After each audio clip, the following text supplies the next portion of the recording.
आलसी कौवे की कहानी।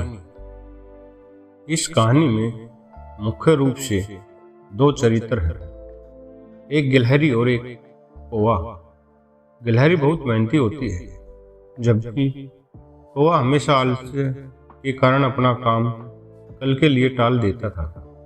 लेकिन जब समय आता है तो वह खुद को परेशानी में पाता है और उसे अपनी समस्या का समाधान खोजने की जरूरत होती है। इस कहानी के माध्यम से आइए जानते हैं आलस्य कौवा को किस स्थिति में ले जाता है। एक पेड़ पर एक गिलहरी और एक कौवा रहते थे। दोनों में अच्छी दोस्ती थी। गिलहरी बहुत ही परिश्रमी थी, वहीं उसके विपरीत कौवा उतना ही आलसी थी। एक दिन दोनों पेड़ पर बैठे बातें कर रहे थे। गिलहरी ने कहा, कौवा भैया, क्यों न हम भी खेती करके कुछ अनाज इकट्ठा कर लें, क्योंकि खराब मौसम जैसे बहुत सर्दियों के दिनों में या बारिश में खाना खोजने की परेशानी से बचे रहेंगे और अपने पेड़ में रहेंगे, कहीं भटकना नहीं पड़ेगा। कौवा बोला, ठीक है, कल से काम शुरू करते हैं, पहले खेतों की जुताई करनी पड़ेगी। गिलहरी ने कहा, हाँ कौवा भैया, हम लोग सुबह जल्दी उठकर खेत पर अगर पहुंच जाए तो शाम तक खेत की जुताई का काम खत्म हो जाएगा। कौवा बोला, ठीक है, कल सुबह चलते हैं। दूसरे दिन सुबह गिलहरी कौवा को बुलाने आई। बोली, कौवा भैया, सुबह हो गई है, चलिए खेत की जुताई कर लेते हैं। कौवा अपने घर में आराम से सो रहा था। उसे सुबह उठकर इतनी मेहनत का काम करने का मन नहीं था। उसने गिलहरी से कहा, तू चल, मैं आता हूँ, टुकड़ी रोटी खाता हूँ, ठंडा पानी पीता हूँ, हरी डाल पर बैठा हूँ। गिलहरी अकेले ही खेत पर जाकर जुताई का काम करने लगी। शाम तक जुताई का काम हो गया, लेकिन कौवा शाम तक भी खेत पर नहीं पहुंचा। दूसरे दिन फिर गिलहरी कौवा को बुलाने आई। बोली, कौवा भैया, चलिए खेत की जुताई हो गई है, अब बीज डाल देते हैं।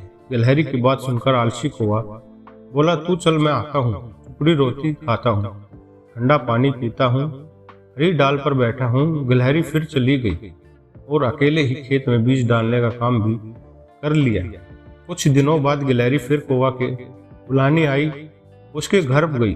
बोली, कौवा भैया, आप तो खेत में बीज भी उग गए हैं, उन्हें पानी देने चलना है। फिर आलसी कौवा बोला, तू चल, मैं आता हूँ, टुकड़ी रोटी खाता हूँ, ठंडा पानी पीता हूँ, हरी डाल पर बैठा हूँ। गिलहरी बेचारी फिर अकेली चली गई। खेतों में पानी देने कौवा इस बार भी खेतों पर नहीं गए। काम करने के लिए कुछ दिन बीत गए। दिन की गिलहरी फिर से कौवा के घर आई।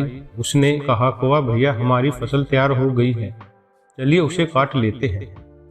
कौवा यह बात सुनकर बहुत खुश हुआ और फिर से बोला, तू चल, मैं आता हूँ, टुकड़ी रोटी खाता हूँ, ठंडा पानी पीता हूँ, हरी डाल पर बैठा हूँ।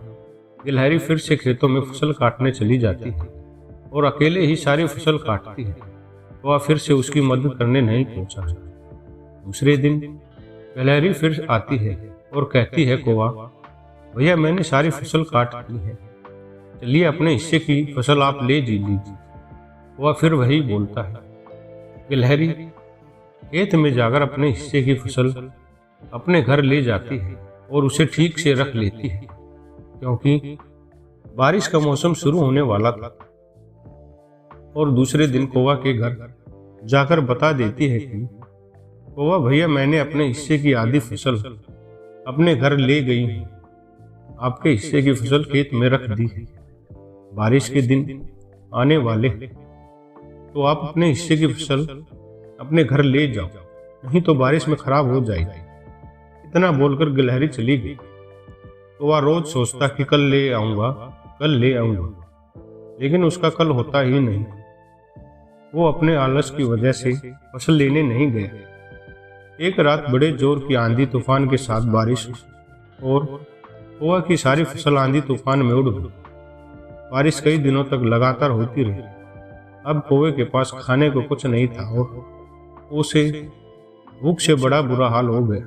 वो रोते हुए गिलहरी के पास गया। उसने कहा, गिलहरी बहन, मुझे माफ कर दो, मैं अपने आलस्य में जीता रहा और सारी फसल बर्बाद हो गई। मैंने ना तो तुम्हारी मदद की और ना ही उस फसल को ही घर लाया जो तुमने खेत में मेरे लिए रखा। मैं कई दिनों से भूखा हूँ, इसलिए तुम्हारे पास आया हूँ मदद मांगने। गिलहरी ने पूरे दिल से कौवे का स्वागत किया और उसे खाना भी खिलाया। वो अपने किए पर बहुत पछता रहा था। उसने गिलहरी से कहा, बहन मुझे माफ कर दो। अब से मैं यह आलस करना छोड़कर तुम्हारी तरह मेहनत करूंगा ताकि खराब समय के लिए कुछ रख सकूं। तो क्या आपने आलस्य का परिणाम देखा? इसलिए अपना काम समय पर करना बहुत जरूरी होता है। जो लोग अपने काम को कल पर टाले बिना समय पर और नियमित रूप से करते हैं वे हमेशा सफल होते हैं। जो लोग आलसी होते हैं और अपना काम कल पर टालते रहते हैं वे अक्सर लाइफ में कुछ भी हासिल नहीं कर पाते और एक उदासीनता भरी जिंदगी व्यस्त करते हैं। ऐसे लोग अंत में हमेशा एक मुश्किल स्थिति में पहुंचते हैं।